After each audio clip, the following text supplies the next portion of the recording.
Welcome to the First Read Ultimate Spider-Man podcast, where we break down Bendis' iconic run on Ultimate Spider-Man, issues 1 through 160 in Earth 1610. I'm Zach, and with me today is our resident trivia expert, John. What's up? How you doing, man? Pretty good. How about you? Can't complain. Yeah, I know. We just talked about all my cats. I was complaining about them. Having diarrhea. Sickness. Yeah, gross. Yeah. Yeah, no, I don't have any of that over here. I'm going to Holiday World this weekend. Going to be in a water park. Let's go. Yeah. What's the occasion? Shyla's summer is ending, and she wants to do all the things. So we've got real full weekends. That's awesome. I made myself depressed today because I was just kind of sitting there thinking. I shouldn't say depressed. You're not supposed to say it. I made myself sad today. And I was like, oh my God, I only have 3 more weeks of summer left. I have to go. It's like mid-July. I mean, not even 3 weeks, like 2.5. It's terrible. Dude, she does the same thing, and I'm like... I know, you don't care. I know, nobody cares. What are you talking about? I have a real job. I would love to be off for 3 weeks. Well, that'd be room for celebration. Yeah, you heard it here first, folks. Teaching is not a real job. That's straight from Zach. I did that on purpose, but I don't honestly believe that. Don't come at me.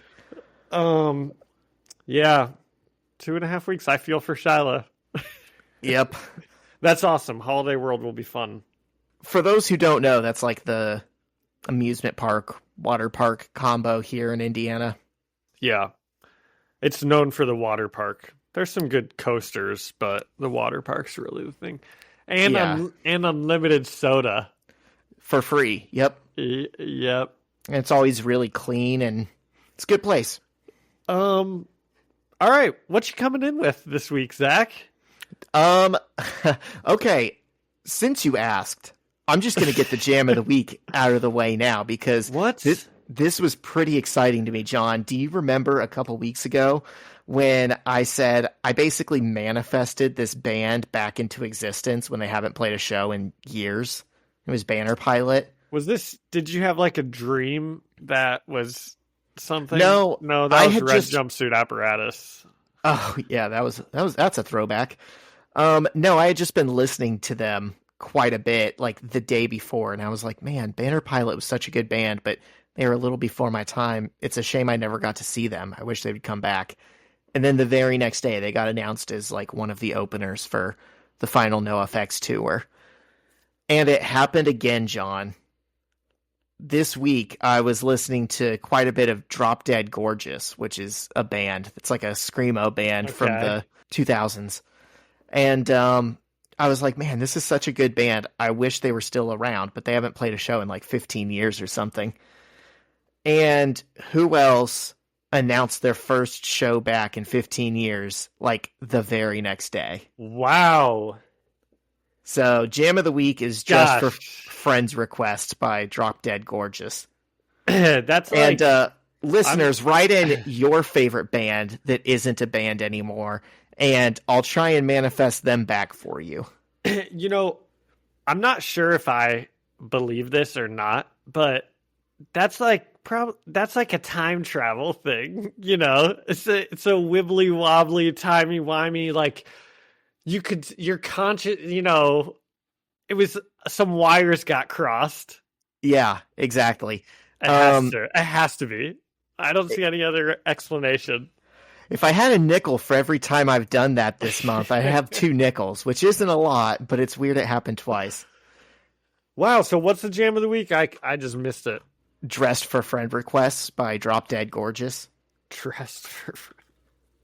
Yeah, you can tell immediately that's a 2008 song, right? Very MySpace era. Yeah.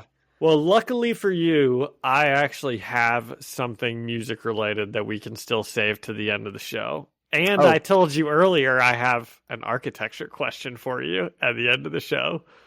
John, so I've got 2 things for you. 2 things? Yeah. I am titillated, to say the least. Okay, great. Can't wait. All right. Do we have anything else that's not Spider-Man, or do we want to get into it? We'll probably talk about the boys, but maybe at the end.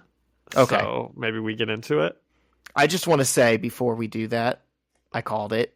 I said like a few weeks ago, I think they're building up to a January 6th season finale, and it looks like I'm right. Mentioned it like date exactly.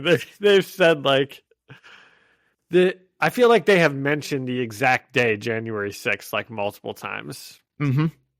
My birthday. Because of you, because you manifested it. Oh my God, I sure did. You're on one, Zach. And you know what else? X-Men #1 came out this week, and it actually was pretty good. So can we say I manifested that too? Definitely. I do think it's kind of funny since we sort of are talking about the boys, but I won't get into it a lot. But why wouldn't they release this during like the fall, winter, instead of in the middle of the summer, especially if they're having storylines that so perfectly like correlate with like Christmas and January, anyway, it's just a crazy thought I had, Zach. Yeah, that is weird. Also, they keep saying it's like November and December, and I don't get the sense that they're anywhere cold. That's what I was saying. If they're in New York, this time in New York, yeah. But it just kind of looks like nothing about it feels like the winter at all. It doesn't even feel like any specific season, but it sure as hell doesn't feel like the winter. Yeah. So anyway, is the boys too woke now? Maybe. It's not even snowing. They showed a female global warming, dude. Yeah. They showed a female butt in the last episode, and I was like, whoa, I didn't know they were allowed to do that. I thought it was just super close-ups on male buttholes. They did, and it's also interesting that they did that, and then they immediately like revealed that Starlight was evil, and it's like, it's kind of, I don't know, it's kind of like her character, right? They wouldn't show real Starlight's butt because she's like good and like, I don't know, wholesome, right? When all of a sudden Starlight's naked, it's like, oh my gosh, wait, that's something is amiss here. Even though it's the exact same actress. I know, it's weird though. Sorry, Mike. I kind of get what you're saying though. Like, she's virtuous. Yeah, kind of. And also, her eyes didn't light up when they were having sex. Huey should have known something was wrong. You've thought about sex with Starlight quite a bit, I see. I've just seen the episode twice now. Oh, wow, okay. I'm rewatching Spy Family a second time. We finished that and then immediately started it again, so I'm fully into my Spy Family bit. It's not a bit. There's so many good things to watch. I've told you to watch so many Doctor Who episodes. I texted you about that Peter Capaldi show that was on The Devil's Hour that has one season and it was really good, and the season 2 is probably going to come out this winter. And guess what, Webhead? Zach didn't even respond to my text about it. So I'm letting the Webheads know to watch The Devil's Hour. It's Peter Capaldi's show, and it was pretty good. Sorry, John. I let you down. It's okay. All right. Okay, get into it. Let's hear it from the Better Business Bureau. Every business says they're better. But the ones that earn and display the BBB seal back it up. It instantly identifies businesses that are committed to operating with integrity, honoring promises, and telling the truth. Makes you wonder why every business doesn't have it. So look for it, because it's looking out for you. That's why it's the sign of a better business. And find a better business anytime at bbb.org. We are back, and this week we're getting into just one issue. It's Ultimate Spider-Man Annual #3. This is written by Brian Michael Bendis, art by David LaFuente, colored by John Ranch. I almost said Ranch. That's how Midwestern of me. And lettered by VC's Corey Petit. And last week, as a tease, you said this issue is kind of like not really liked or something. Or something. Got some reviews. It got some letters written about it. It was, I mean, it's obviously not that scandalous, but it was a little scandalous. A little risque. Yeah, I'd say very risque. Yeah. We'll Almost as risque as Starlight showing her butt. very nearly. Gotta unlock my iPad. All right, so because it's just one issue, we're splitting it. I'll take the first half. John will take the second half.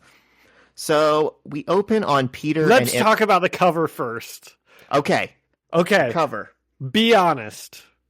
You thought it was Bobby Iceman in human form when you first looked at this comic. I did not. Do you think that looks like Bobby Drake? The guy with the like do-rag behind him. Oh, I did see the do-rag and I kind of laughed. I was like, oh, is that Bobby? No, it's not. Did you know? So, okay, so I don't know what that guy's last name is, but I always almost call him Bobby Flay. Super Chef. Yeah. Okay, so the webheads can picture this cover. This one's drawn by Mark Brooks. He doesn't do the interiors, but he does the cover. So we've seen him on, I think, the other two annuals. And they're in Times Square, Peter and Mary Jane, and they're kind of hugging and looking in each other's eyes. And in the billboards behind them, because it's Times Square, one says Bendis the Magician, and one says Casada Soda, which is Joe Casada. And there's a neon sign that says Brooks and Isanov, because they were the ones who did this cover. And then there's a big screen with Spider-Man on it.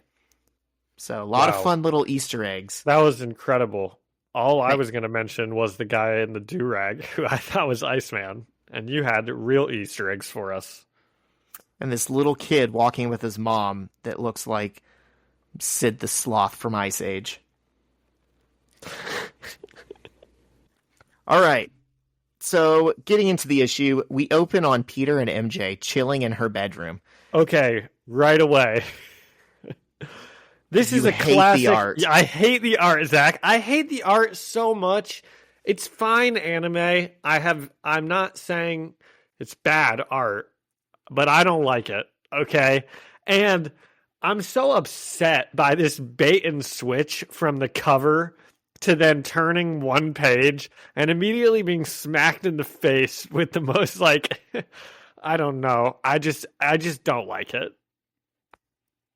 Okay. So now tell me why I'm wrong. No, I mean it's a stark contrast to anything that we're used to seeing. But I was going to say, while we were still kind of talking about the cover, I wanted to tell you this. So Mark Brooks, the artist who drew that, has been doing this thing for the last, I don't know, few weeks on his Instagram page that I follow, where he's like drawing all of the X-Men characters in the style of Disney cartoon characters. He's Disneyfying all of the X-Men. And he's done like dozens of them at this point. He's got a real big group shot. Oh, so is that what you would say this is? This is Disney-fied? I mean, I guess maybe this isn't. No, okay. No, I'm talking about the cover artist. These interior pages are done by someone else.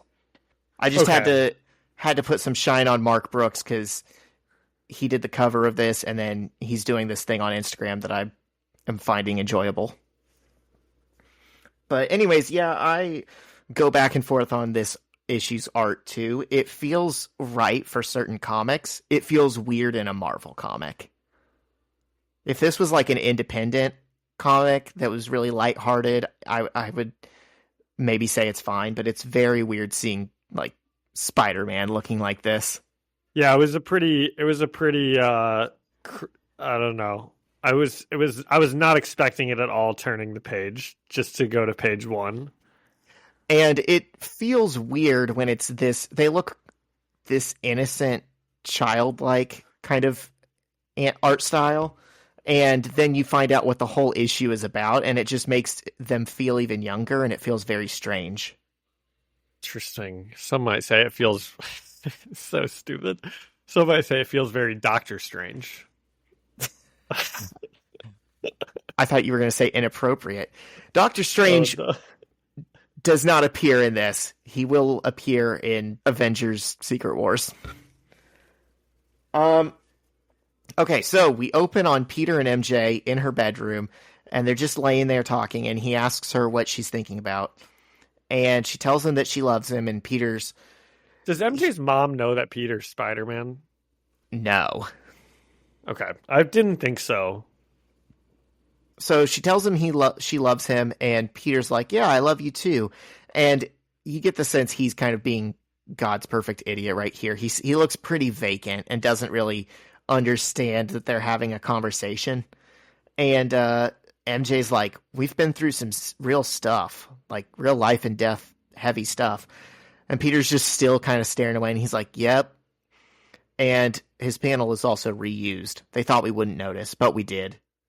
Unless it's supposed to be reused, because like you said, like MJ is like drawn in different poses, like facing the other direction, and Peter's just like the exact same. He's almost like zoned out, like you said. He doesn't even realize they're like, it'd be like if I was playing video games and someone was trying to talk, and you're just like, yeah, yeah, yeah, for sure. That's what he's doing. My boy is spacing out. And MJ's like, so I was wondering, should we? And his face doesn't change, but you kind of get the sense he's like, wait a minute, what? I had no idea what they were talking about, and I don't particularly like it when stories do that. Yeah, but it's John, fine. You got to use a little thing called context, okay? They're not just going to give it to you on the plate. They're not going to spell out the word sex in Ultimate Spider-Man. When, I don't know, do we want to like jump ahead, or do we want to, I guess like probably listeners know what this issue is about. We're not like going to spoil anything, but Zach just said it. They're talking about sex. I had no idea. That never even crossed my mind reading this issue that that's what they were talking about. Because I thought they were talking about like, I was like, is she talking about like getting married or moving in together? Or like they're too young for that. And then I was like, I don't understand what she's on about. And it's because they have had sex before. We like know that they have, Thank you. She hooked up with Wolverine when Wolverine was Peter Parker. So like, well, I mean, hooked up probably wasn't the right word to use there, but those were some dubious circumstances. But I mean, these two, this story comes out of nowhere. So thank you. I'm glad you have the same thought process. Ever since the first time I read it, I was like trying to make sense of this, because not only were we certain that they were already having sex, I can tell you when it happened. There was an issue early in the run, maybe in the 30s or something. Zach actually wrote his college thesis on the sexual histories of Peter Parker and Mary Jane Watson, and he got an A. So I'm that meme where when I go to bed at night, my wife is rolled over thinking he's thinking about other women, and I'm over here mapping out the timeline of when Peter and MJ first bumped uglies. But no, it's abundantly clear in whatever issue in like the 30s, where he goes over to her house late at night, jumps through the window, and she's in her underwear and a t-shirt, and they start making out, and it zooms out, fades to black, and then the next day she's at school, and for the first time she's wearing her hair different, which could be like a visual signifier of like some kind of change, right? And interesting. I am almost certain someone didn't like that and told Bendis, you got to walk this back. You got to say they haven't had sex. And he probably thought, well, that's weird. If we say they haven't had sex, then we're bringing more attention to them having sex or not having sex. Yeah. This issue feels like it's specifically a retcon, just to tell us, don't worry, guys, the 15-year-olds are still pure. This is you. Yeah, okay. Let's go through it because we really get into their sex talk at the end. Right. Yeah. And let me tell you, Zach, I skip over a lot of it in my notes. Okay. I kind of gave you that part on purpose to be like, I wonder how John perceives this. All right. So the next day at school, MJ is at her locker when Peter sees her and smiles at her. And MJ gets scared and runs away. Like, actually runs away in the halls. And Kitty and Kong walk up to Peter, and Kitty says, tell me I didn't just see what I just saw.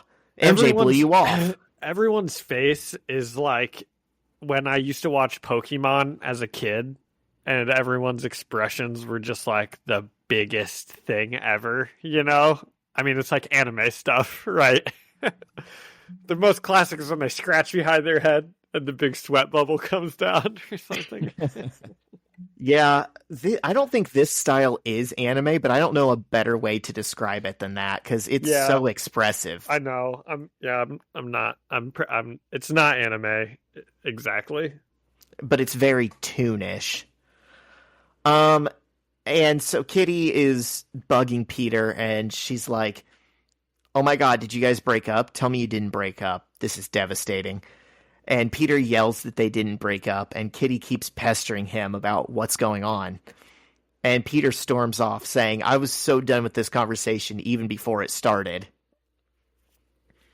So, I love it. We just keep getting more and more confirmation that him and Kitty are friends. Okay, since we're literally on an episode about the 15-year-old sex lives, you know, didn't Peter and Kitty even hook up? Like, I thought we talked about that happening at some point. Well, they dated, but I get the impression... I mean, Peter is slinging Can we agree? Historically, Peter Parker, the Parker luck is not great, but with the ladies, he always does pretty well. But no, in all seriousness, I get the feeling that him and Kitty's relationship was moving a lot slower than him and Mary Jane's, and it lasted much shorter.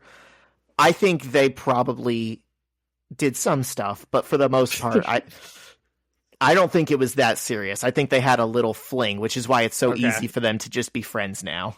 Okay. If we were... Never mind. All good questions, John. Let's keep them coming. Sure. Okay, well then I will keep it coming. Zach, if we were playing baseball, what base do you think? Okay, that is so funny. As a kid, I never knew what that meant. And no one could ever agree on what it meant. Like, if you said third base, that means something different to everyone. We don't have to get it. We don't have to compare. We can. Dude, I don't know. Peter and Kitty, maybe like first or second. Probably second. They're horny teenagers, but again, they weren't together that long. Anyways, if you guys wanted to show your parents any episodes to listen to on this pod, this is definitely the one. On like a long car ride, just put this on. Yeah. Let's talk about sex, baby. Let's talk about you and me. Okay, so later, Peter is swinging around and Spider-Manning and thinks about how he's dating a crazy person and he could really use something to hit. And I'm like, why? What's the problem? How are you dating a crazy person? What are you complaining about, sir? I know. Well, this is kind of what I mean when I say I don't like stories that they're like showing us a scene and then they actively like take us out at a key moment where now we're going to be like, well, what did we miss? Why did we skip that scene? Just for because yeah, it's like what is going on? You know, we have no idea. I guess she ran away because she was nervous or embarrassed, and he's thinking she's crazy because she ran away, and they're just not communicating. But it's like, boy, I wish I knew what Mary Jane asked, where now she's running away from him the next day, and he's like, she's crazy. Yeah, I don't know why he's like, I need to hit something now. Peter, that sounds like you need anger issues. We've seen him do that before, though, when he's having a bad day. He's like, don't... please give me a bank robbery or something. Yeah, he says he could really use something to hit, and in my notes I said what he could really use is some therapy. So on cue, every time he thinks that to himself, he finds something to hit. He sees a car being chased by several cop cars, and he jumps on the hood of the fleeing car, but realizes there's no one at the wheel, just a bag of cash in the back seat. And he... Has somebody jumped out of this car on the passenger side? It kind of looks like that. It's unclear on... When I first read it, I thought they were on they were crossing the street and had to dive to get out of the way of the car. Well, I think that's what it is. That's a good explanation. I think that, because if it is someone jumping out of the car, it never comes up. Nobody else sees it. And even when the plan gets explained at the end, it still doesn't explain who that person was. So I don't know. I think that it is somebody jumping out of the way of the street. Yeah, but the way it's drawn, it's not clear at all, because it looks like someone jumped out of the car and now nobody's driving the car. Yeah, but the way it gets explained in a minute, I think it's pretty clear there was never anyone in the car. Well, for 15 pages, I thought we were looking for the guy who jumped out of the car. This was a confusing one for you, John. There's actually a number of pages where I was like, I don't understand what's happening on this.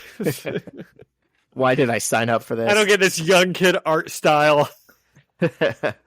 Back in my day, Bagley drew this and you knew what the hell was going on.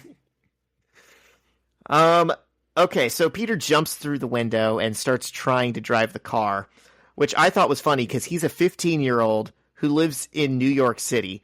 He's definitely never driven before. And he can't slow down or turn the wheel, and realizes it's being controlled remotely. And conveniently, it's not being controlled remotely from something inside the car, in the interior. It's right where he can see it. It's got a blinking red light, and he's like, oh, this must be driving the car, and he breaks it off. And then for some reason the car starts uncontrollably accelerating. It's going 100 miles an hour on a New York City street. I guess that would make sense if we put ourselves in the mind of the villain who's doing this. It would make sense he'd put a failsafe in where if anyone tries to disable it, it just accelerates.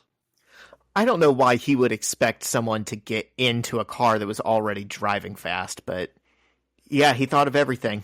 Okay. So Peter jumps back out of the car and creates a web net to try and stop it, but the car just barrels through it instead. So he comes up with a second plan, which is he starts shooting his webs at the ground, and he creates a speed bump out of his webbing. And when the car hits it, it goes airborne, and he's able to catch it with his webs. What does this remind you of? Let's see if we had the same Easter egg thought. I know this has happened in one of the movies. Is it one of the Tobey Maguire movies where people are expecting to get crushed by a car, and then they look up and it's in the air? So to me, this looks like when Tony Stark goes to meet Peter Parker in Civil War, and he's just talking to him for the first time, and he's throwing up clips of him on his hologram, and he's like, "This is you, right?" And he throws up the clip, and it's exactly like him jumping over there and catching the car as it's flipping over. At least I think that's what it looks like. I have always loved that scene for two reasons. One, it starts out with Left Hand Free by Alt J, and I got excited in theaters. I was like, this is a great song. Who would have expected this in a Marvel movie? What was other?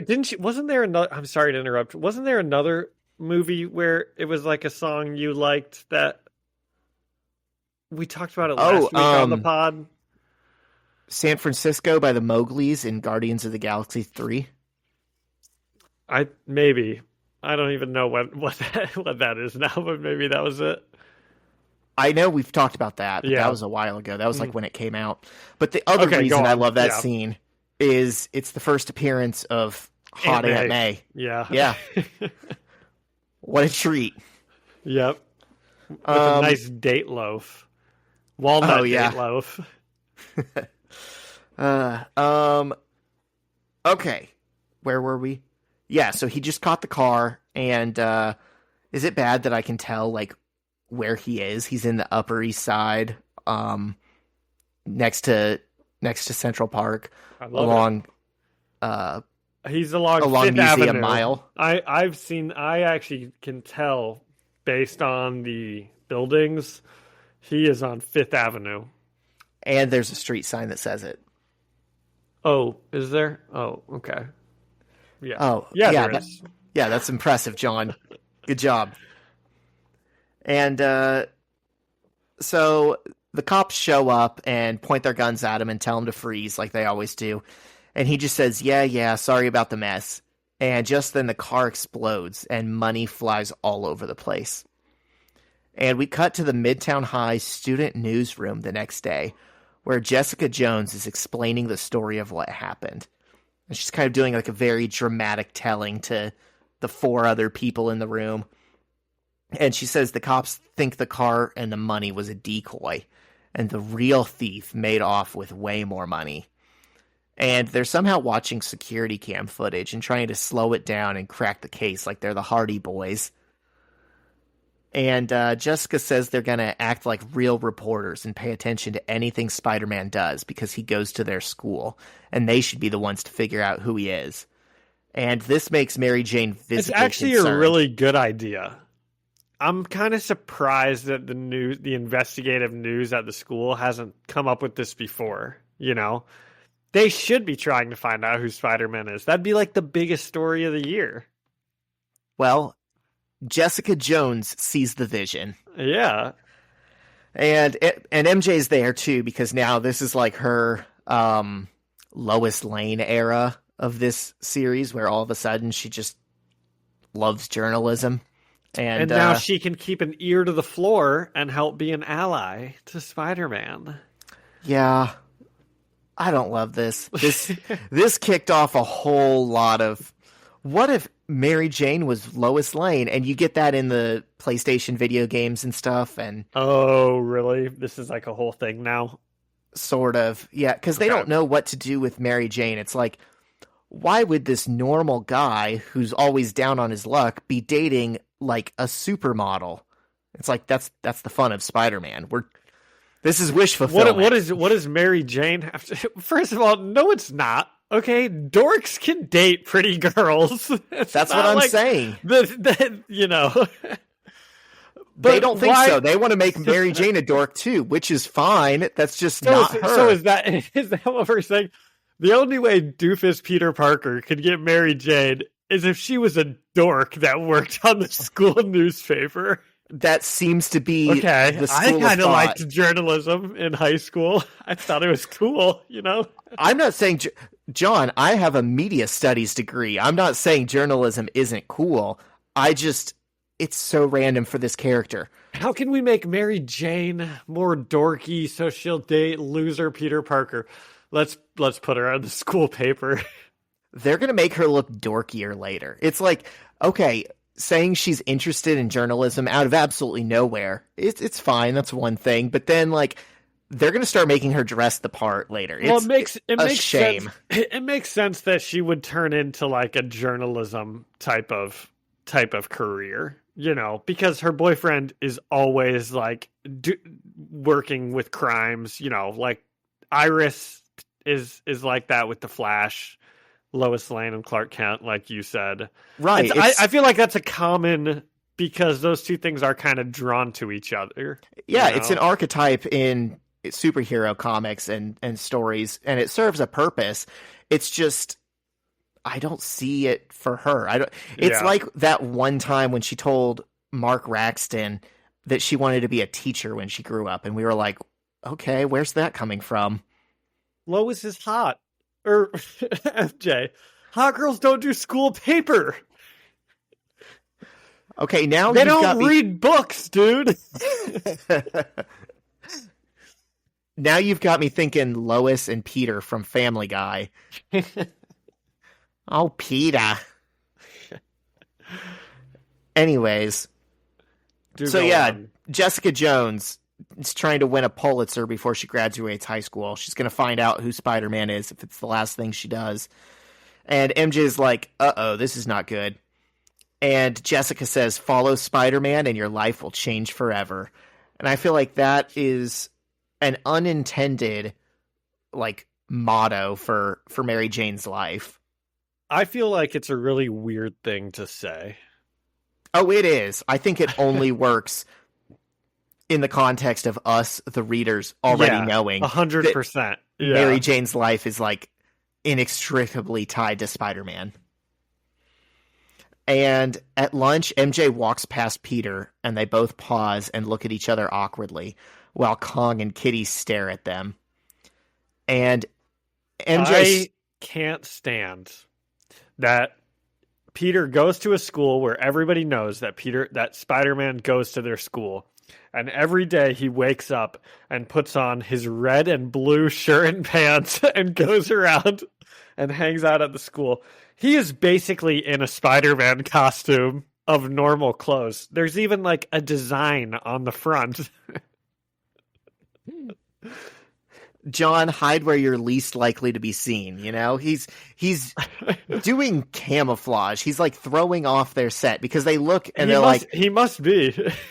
Obviously Spider-Man wouldn't dress exactly like Spider-Man. It can't be this kid. Yeah. They like have to do a double take. They're like, is that Spider-Man? Oh no. That's just Peter Parker. He's always wearing red and blue outfits. Carry on. I noticed there's a punk kid sitting. What's she looking at? Nothing. I like caught a shadow of something flying around. So I was like, was there a bug in here flying around? So I don't see one. Everyone carry on. Okay. Whew, that was a close one. Yeah. For like one panel in this lunchroom, there's a punk kid with a battle vest, and he's got a patch on the back that says Ghost Rider. Yeah. So Ghost Rider's a hero. Or a band in this universe. And at lunch, MJ walks past Peter, and they both pause and look at each other awkwardly while Kong and Kitty stare at them. And MJ starts to sit down by him and say hi. And Peter says, well, thank you, Your Highness, for gracing me with your... And MJ tells him to shut up, and Peter asks, what the hell is wrong with you? And John, I don't like the way he's talking to her. Yes, I don't like it either. He's like he's being a jerk. Yeah. He's got a little emo haircut going. It's the same haircut he's had since issue 1, but okay. No, but it doesn't look like it in that. And oh man, what else was I going to say? Oh, this issue is not in the correct continuity for when we read it because people are still carrying around their babies. Oh yeah, MJ has her baby doll like on her back so the it must whole be episode. Just a little, and there's a couple other people early on, like in the first couple scenes, I think. Yeah, this one is kind of weird to slot in with continuity because of the baby thing, but then also on the cover it says something about Ultimatum, and we're quite a few issues away from Ultimatum, so I think this is about where it's supposed to take place, and just ignore the baby. Okay. All right, so we're taking over. We're on page 16 now. John, tell the listeners what you texted me today about this. Dude, this is so annoying. Zach sent me a text. And he's like, okay, you take page 16 through 31. And I'm like, I mean, yeah, that's fine. Pages 1 through 15 are like this short jaunt that should be on like Disney animated channel or something, I feel like. And then you immediately turn to page 16, and I've never seen so much text on a comic book page before. I immediately took my phone out and texted Zach. I don't even know what it was. It was like, you son of a bitch, or something like that. And I said, what? And then before he could even respond, I was like, oh, he's talking about page 16. Oh my gosh. But I told you it evens out because you get some silent pages later. It did not even out. Okay, sorry. It's fine. So MJ and Peter are sitting down for lunch, and as Zach already mentioned, Peter's already like talking to her like in a way we don't really stan. And MJ gets all small and secretive, and she's like, "Don't look around." But Jessica Jones in the newsroom is trying to find out who Spider-Man is.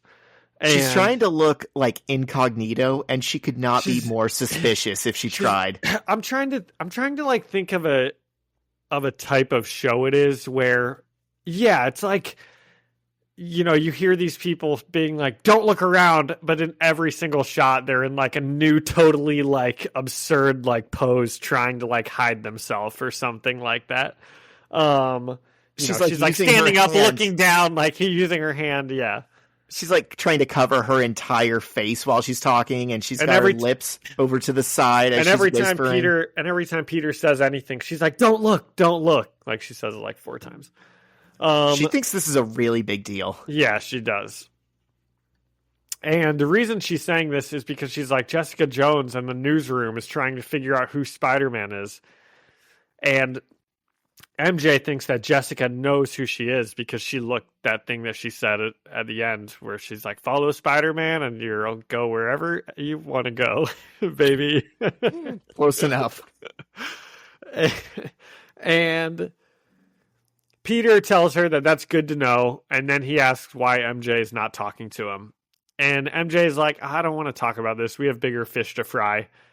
And she asks Peter about the getaway car, because she's worried that Jessica Jones in the newsroom is trying to work on this story. And Peter's like, "Will you stop calling it a newsroom? It's only 4 people. And he says that he has thousands of people at the Daily Bugle that are close to him, and no one has ever figured anything out. And he says, "This Jessica Jones, who cares?" And I think I know. I thought I knew where this issue was going to go, but it seems like from what you said, this is a whole storyline we're going to get of Jessica Jones working on figuring out his identity. Oh, I mean, that sorta, comment not really. just made it seem like, oh, Jessica Jones is going to end up like causing some trouble for him. She's like a background character. Okay, well then who does care? Peter's right. Wow, we don't get to say that very often. So Peter tells MJ that the weird thing about the car stuff was that the police didn't blame him. They actually thanked him, and the new captain, Captain Quaid, pulled Peter aside to talk to him for a few minutes. And in the police station, we've got a couple of Easter eggs, Zach. The first one is, yeah. I feel like being the good cop in New York is a position like the Santa Claus in the Tim Allen movie, or like the Slayer in Buffy the Vampire Slayer, where like when one dies, another one is just magically anointed. Yep. Captain DeWolf died, so now we have Captain Quaid. There can only ever be one cop that's friends with Spider-Man, and they have to take turns and wait for the last one to die. That's, I guess, a superhero thing also, isn't it? Because Batman has Commissioner Gordon, and that's the only one I can think of. Right, yeah. So, couple of Easter eggs. First one is there's a woman in a costume getting dragged in, and she's yelling, "Embrace change." Did this come out in 2008? I think it did. Is this an Obama thing? Oh, I hadn't thought of that. Oh, it might be. And that's only an Easter egg because, Zach, like Zach says, every time we see the police station, we always have a person in a costume getting dragged in. And then another cop is saying to someone else, "Tell that Lumpkin idiot to stop calling every time someone turns a light on at the Baxter building." And that's because Willie Lumpkin is like a mailman, right? Yeah, look at you. And Stan Lee played him in one of the Fantastic Four movies. Oh, I didn't realize that. Yep, that was one of his cameos. So Spider-Man and Captain Quaid check on some footage from the robbery. And the footage shows that the alarm sounded at 5:45. Cops got there 4 minutes later, and then that's when the getaway car took off. And then Spider-Man showed up 2 minutes later, and then we're caught up. And this then feels we like get a word problem in math class. Well, dude, okay, I was actually like really excited for this. Like reading this page, it's funny you say that because that page specifically, I was like, oh, I'm gonna dig where this issue's going for the rest of this. Like I like this because I thought it was gonna I don't know. And then the very next page, it's just like 6 security panels, and I couldn't tell what was happening in them at all. And then immediately Spider-Man is like, oh, so the robbery took place after the getaway cars left. And I'm like, okay, well, so much for the mystery. I was like going to have fun, solving.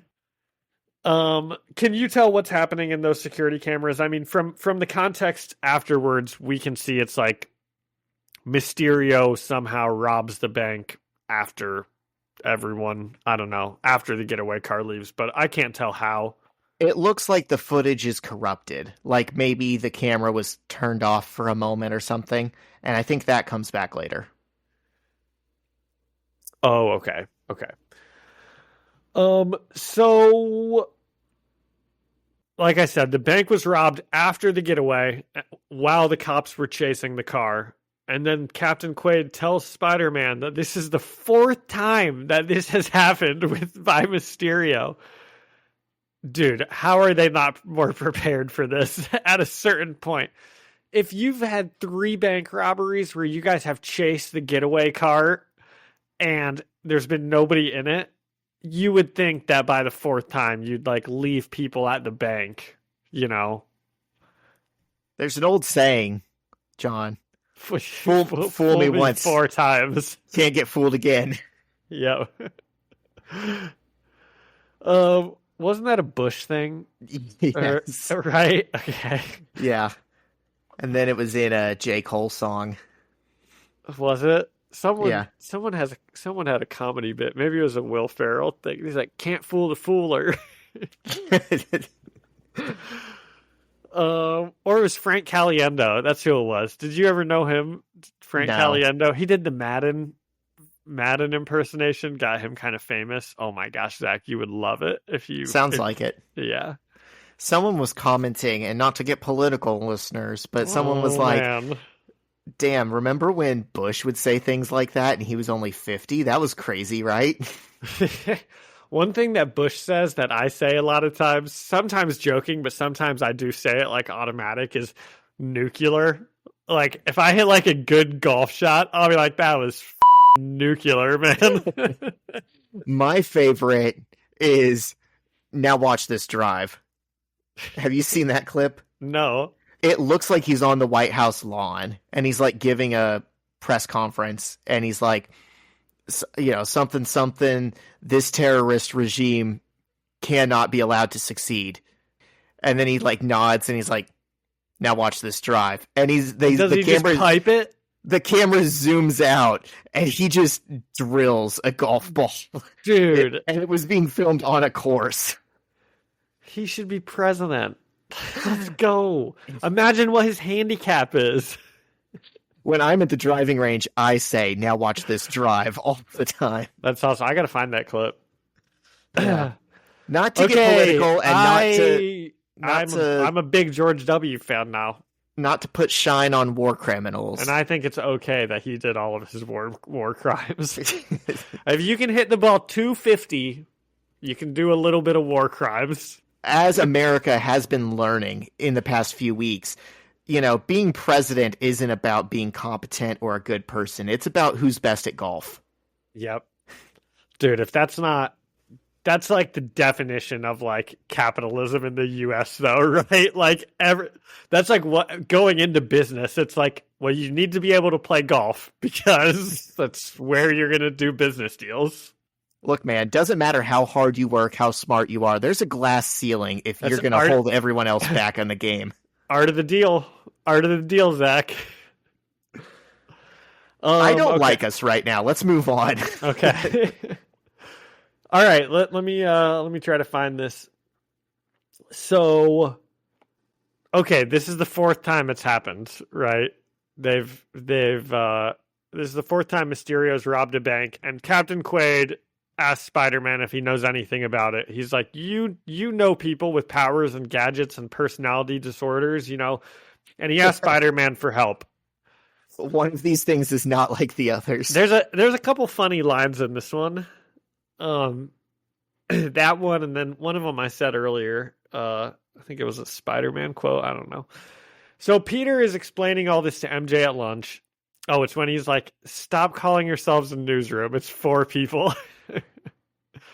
Peter's explaining this to MJ at lunch, and she says, so the robberies happen after the getaway.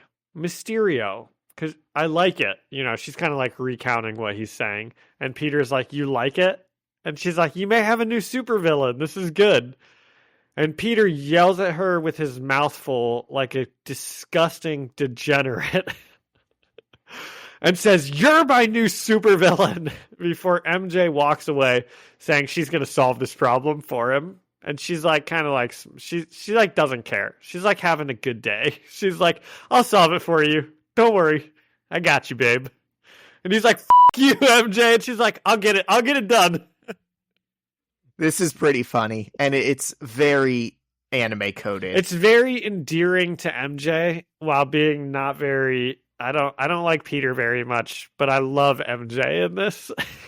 He's a little but he's kind of a fun little If he just didn't look so angry, you could like, convince yourself that this is like the type of relationship where like, they just yell at each other and, it rolls off and everyone's laughing. But he just looks so angry when he's like talking, and she's like having fun, like smiling. Yeah, I get that. He does seem more serious when he says mean things. So MJ says she's gonna solve this problem, and then we change scenes. So at Mysterio's hideout, his partner comes in.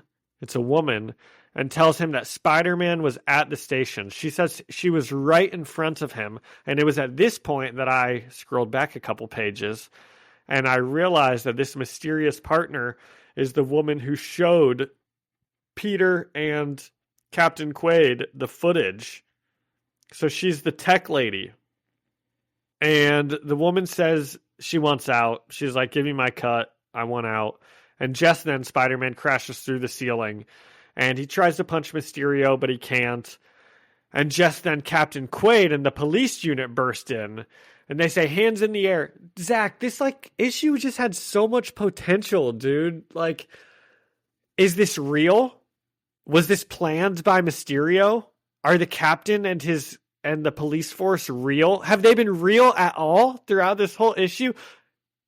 No, none of it's fun. It's all just so baseline. Yeah, the police captain. This actually was the police captain, and I don't know. Maybe I was expecting too much because of the Far From Home with Jake Gyllenhaal Mysterio.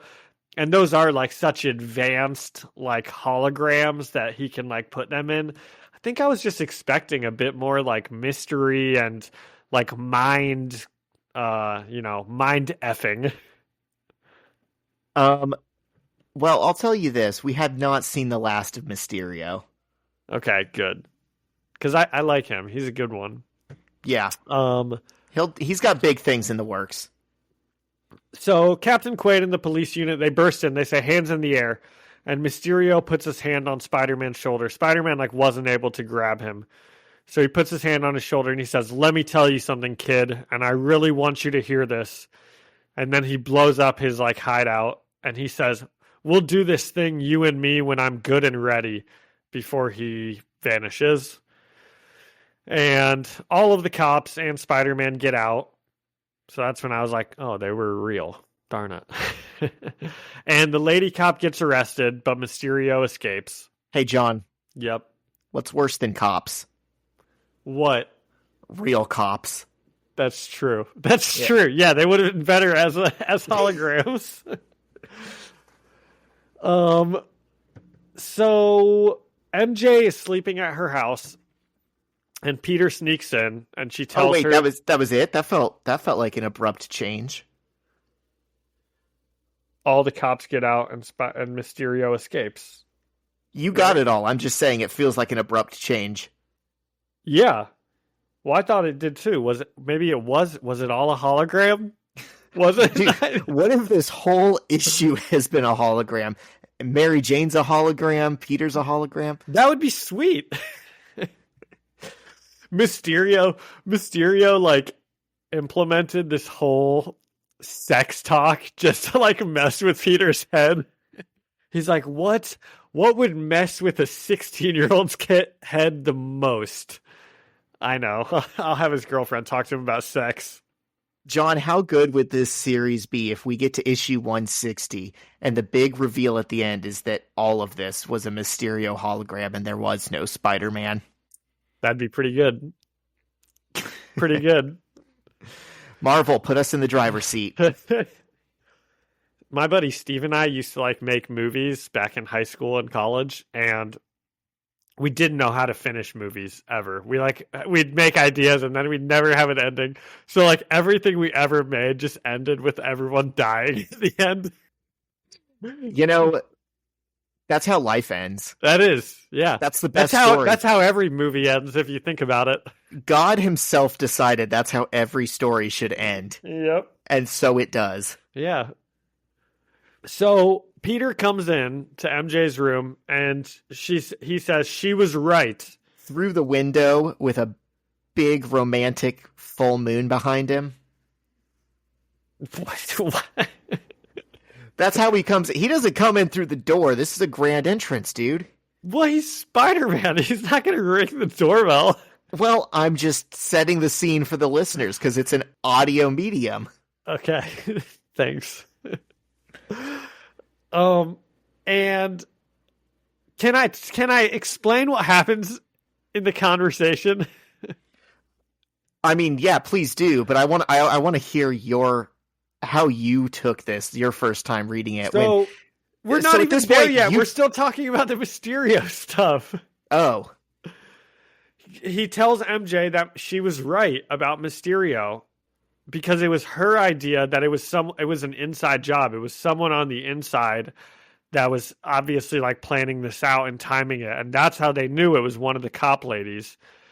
And she's like, "Did you tell the cops that it was my idea?" And he's like, "No, I didn't get around to that. Sorry, babe." And they look at each other for a second, and MJ says, "I love you." And now we find out that this is the thing that they talked about, that we didn't know all issue what it was. It was that she wanted to go all the way with Peter. And if you wanted my thoughts on it, I was like, they already had sex, though. so how much I was like, of a that's what it letdown? was. I couldn't think of what it was. Once again, it was this issue letting me down. I thought maybe they were gonna move in. I thought maybe they were gonna get a promise ring or something. I don't know. But I didn't think it was something that they had already done. You know, Peter, I really love you. Let's take this to the next level. I think we should get a pet together. that would have been a good one. Let's get a cat. Call it Spider Cat.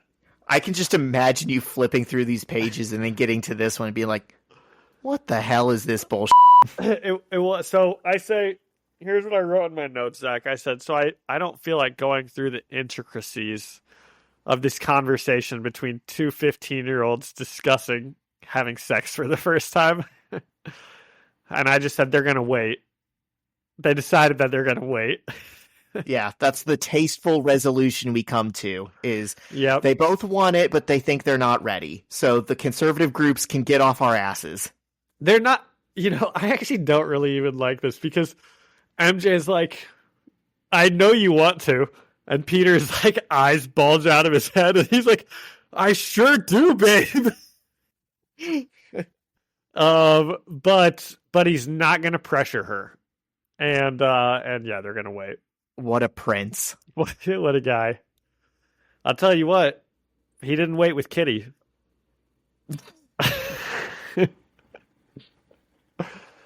So they just make out for a bit, and then the artist draws MJ in her underwear.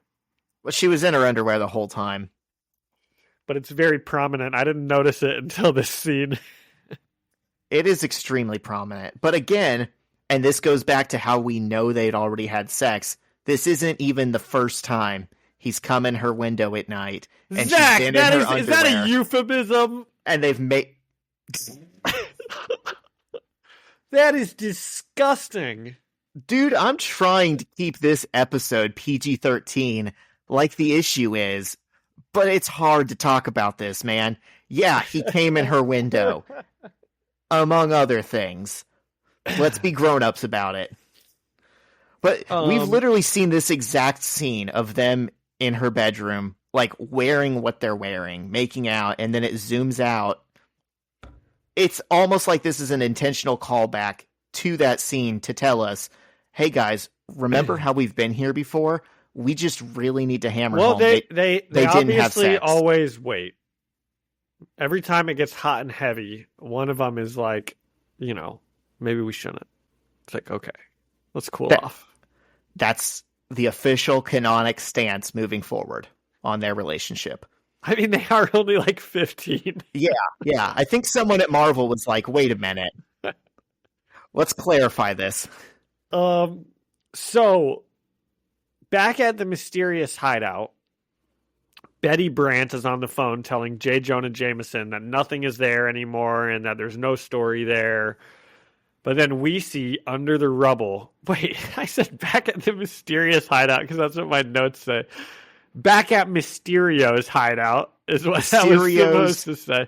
Mysterious hideout. Mystery shack. Yes. But we see under all the rubble, Mysterio is still down there and he's fine. And he says, Spider-Man, and he holds up a clutched fist. And then he zaps away. I don't know. It seems like he has like electro powers almost.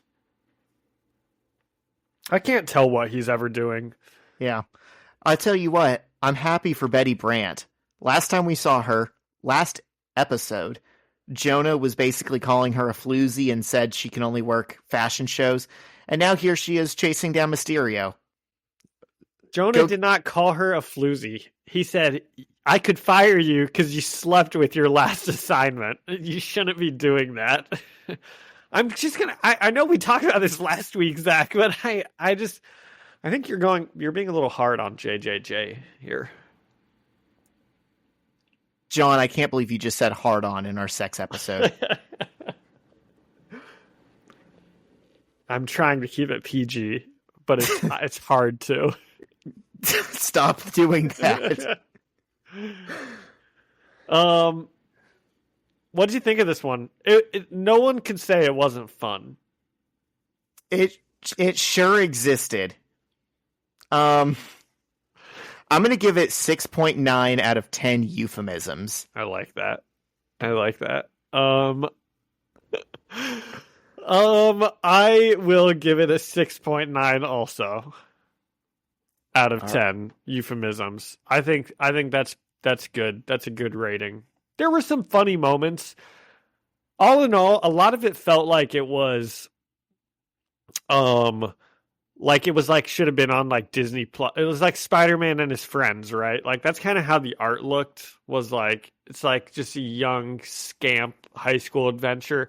And then there were also definitely parts there at the end that kind of felt like it was like an after school special, kind of like, boys, you shouldn't pressure your girlfriends to have sex, Yeah, we're going to talk about this. And you shouldn't, to be fair. For sure. Yeah, definitely.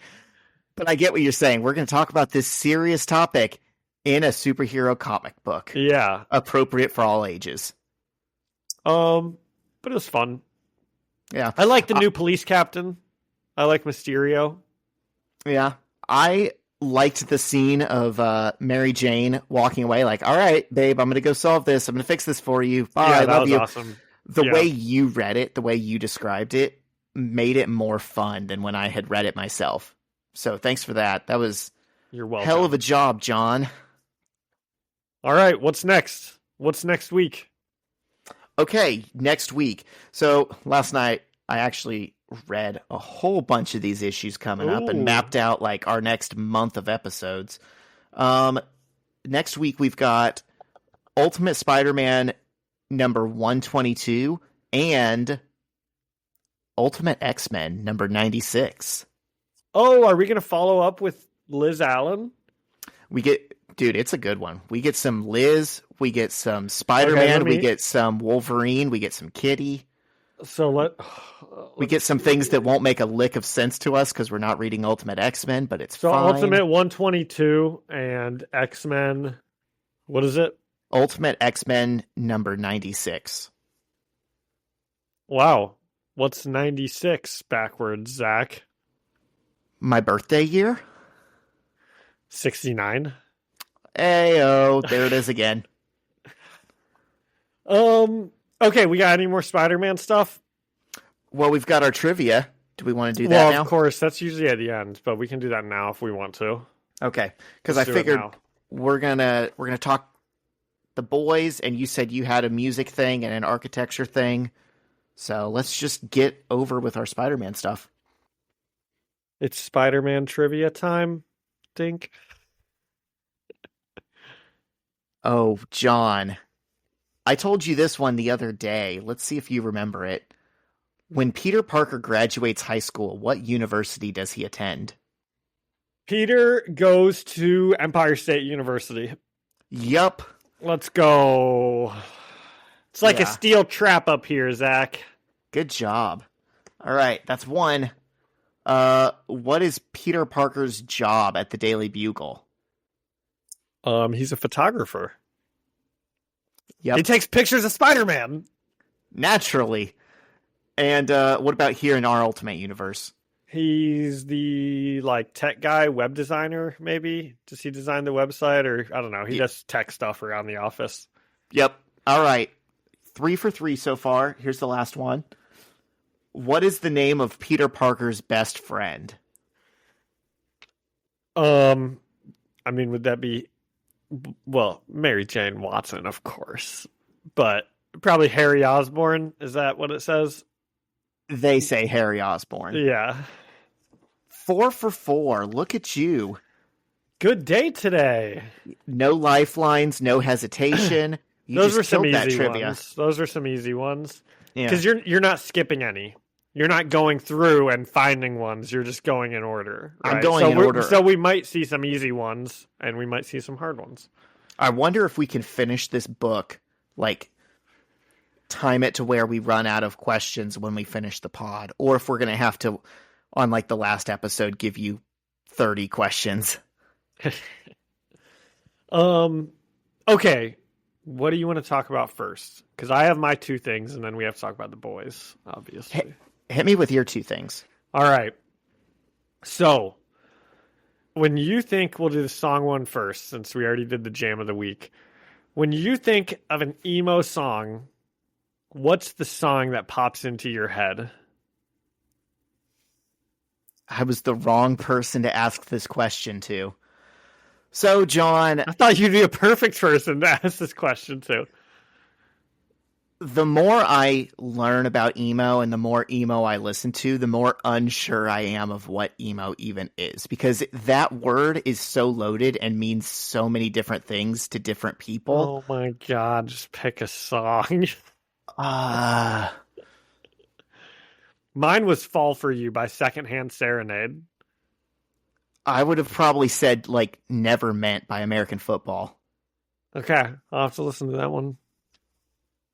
I think that's the most quintessential emo song. If you asked 100 people to agree on what song represents emo, the most people would say Never Meant. I would write it down, Zach, but I've got cats all over my setup here. I see that. Okay, and then this one I'm more excited for this.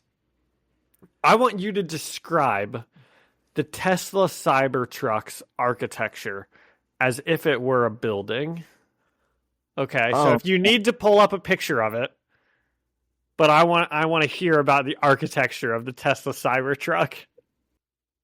I would say the Tesla Cybertruck to me looks like something that would be designed by Frank Gehry or one of his someone who studied under him. So he's got some really weird like postmodern buildings, but then he's got these buildings that are just that one you just showed me like looks like the Cybertruck. just like The Louis Vuitton building. metal monoliths. Yeah. Windowless, chrome, just sharp edges. I'd say it looks like something like that. It's like a postmodern. I don't want to say. Have you ever heard? Okay, dude, that's amazing. This guy, listener Zach just said the word I was hoping he would say. I read a comment earlier. I watched a video on the Tesla Cybertruck, and I read a comment that mentioned brutalism architecture, and I was like, I'm going to ask Zach to describe the architecture, and I'm going to see if he says brutalism. And I was about to tell you that, and you said it as I was like about to say it.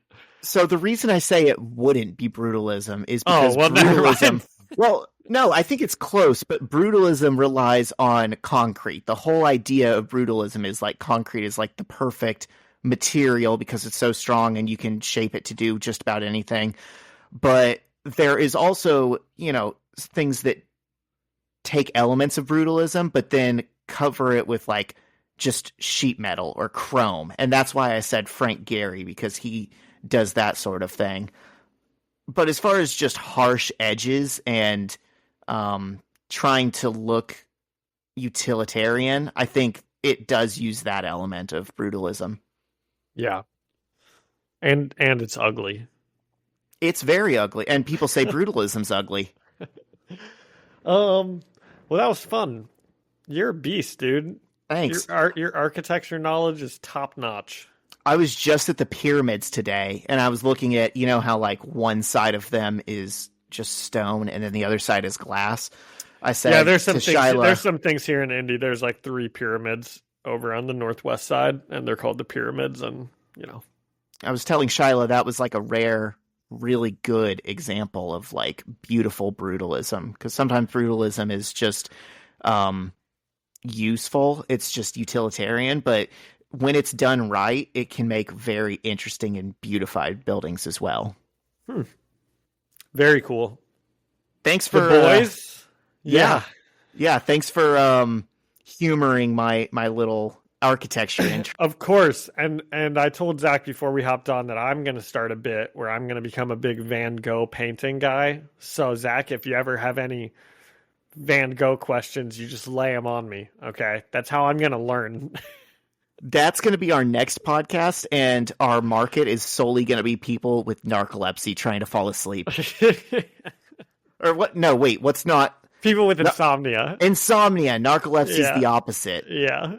We'd have really bad numbers with the narcolepsy crowd. The boys. Okay. The boys. I have some thoughts last week about the past couple issues that I wish I would have shared last week when I was talking about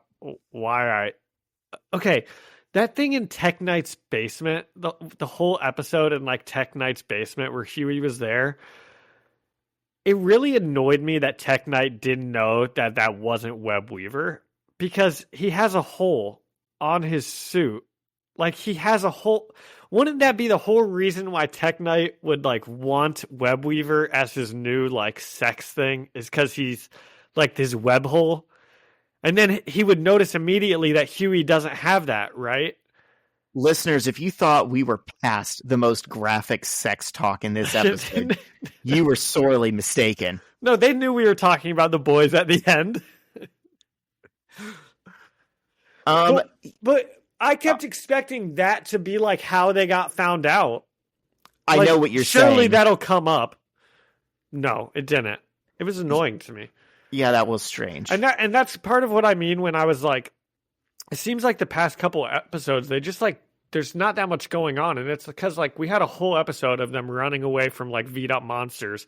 And then we had a whole episode of Huey just like in the basement of this guy's house. It's just like, why? It seems like these don't need to be whole episodes, but we're past those now, Zach.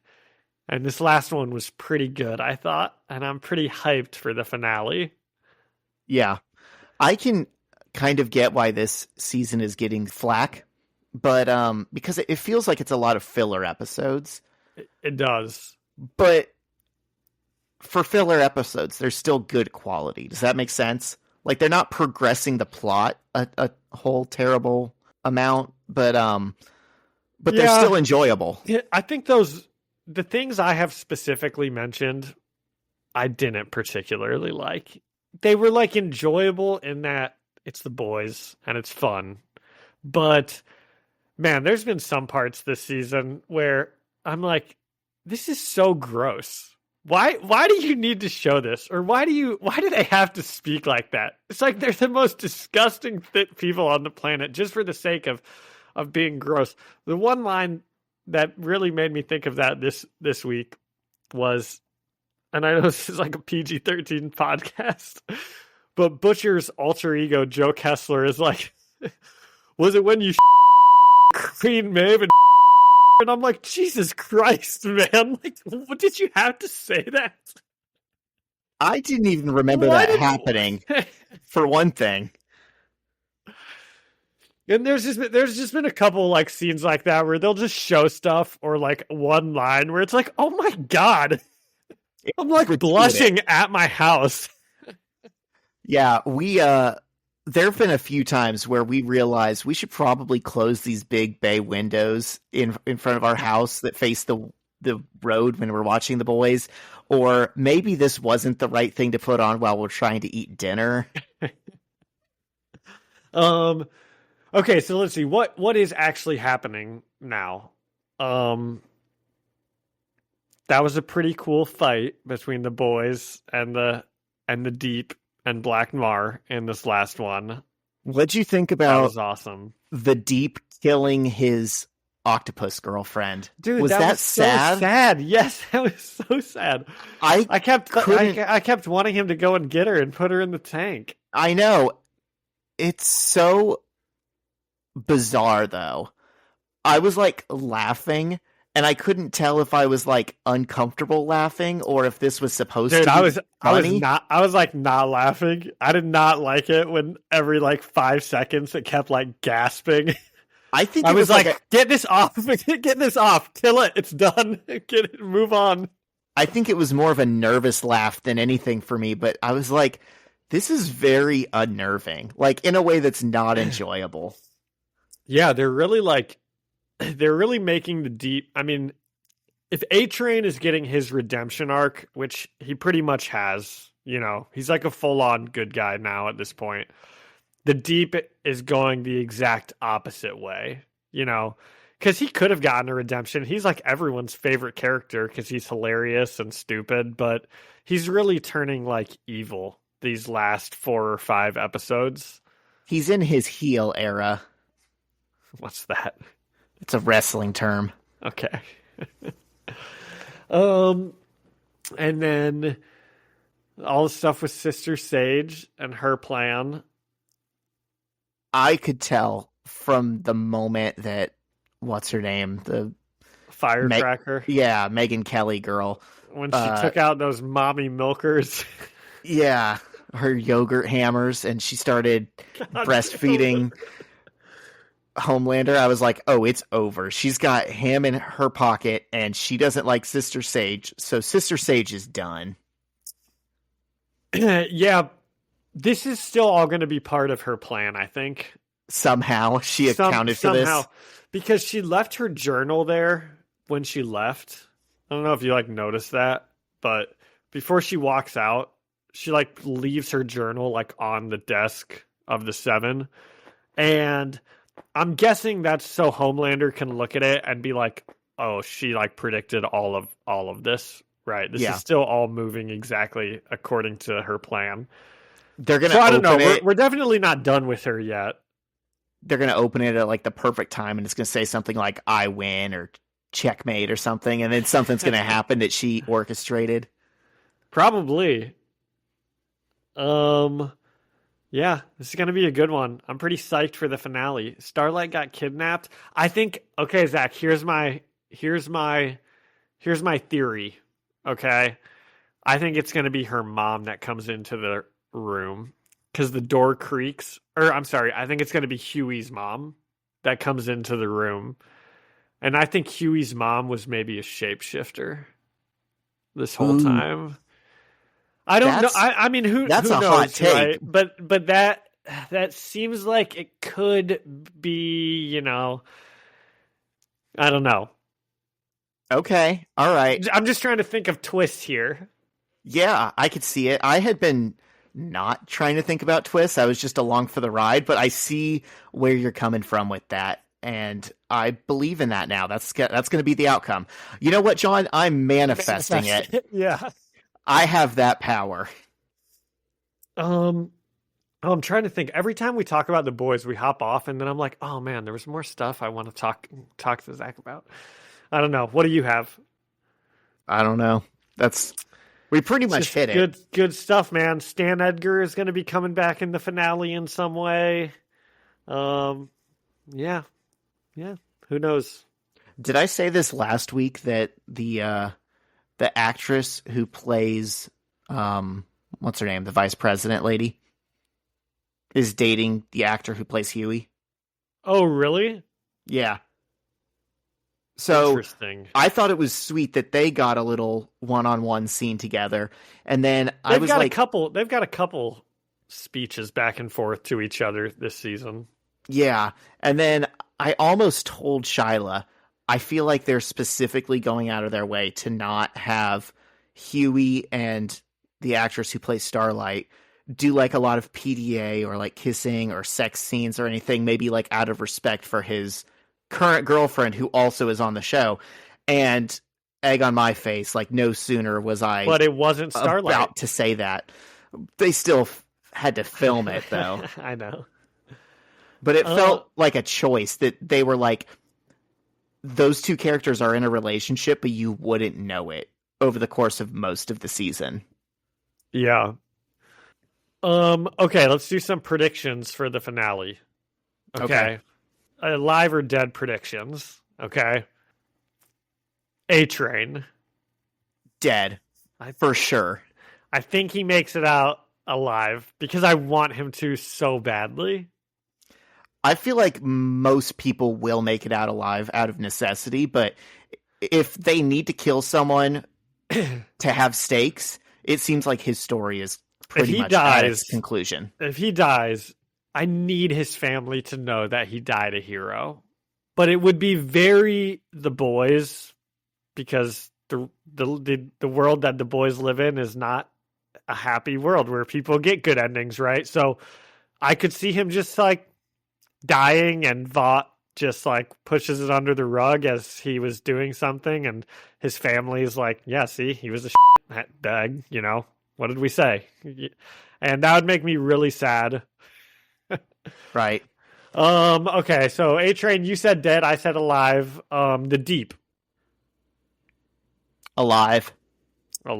Yeah. Firecracker. Dead. I think dead too.